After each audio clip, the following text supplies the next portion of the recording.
Ngayong araw na ito ay andito po kami ngayon sa airport ng General Santos City, kung saan ay aming susunduin ang kapatid po ng aking partner.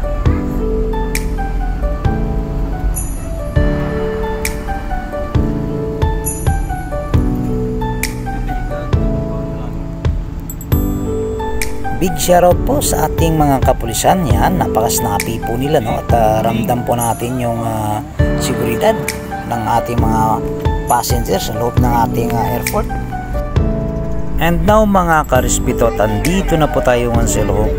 And a big shoutout din po pala sa amo ng aking bayaw, no? At almost 2 years niya po nga inalagahan po ang aking bayaw, no? Dahil nga ito po ay nagkasakit. At bago niya po ito pinauwi, pinagamot niya po muna. At yun, no, at nagsitakbuhan na yung dalawa at siguro at nakita na nila, no.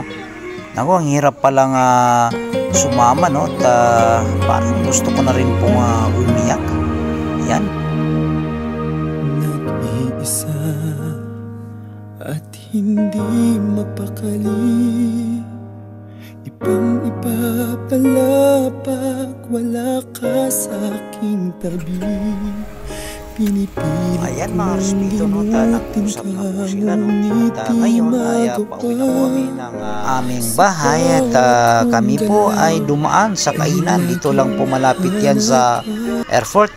At yun, no, mga karespeto, may mga panahon talaga na kahit walang-wala ka na, pero di ka pa rin makakatanggi dahil may mas nangangailangan pa.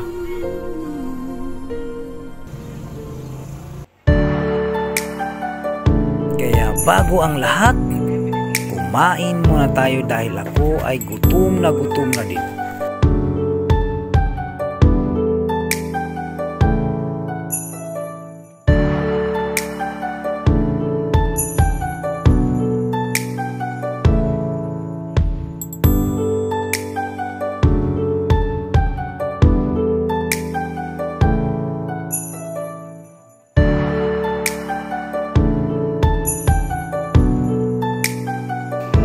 And now, nandito na po kami ngayon sa bahay mga karespeto. At yan po ang aking bayaw nung bago po siya pinauwi ng kanyang amo. At sa ngayon ay nagdadialysis din po siya.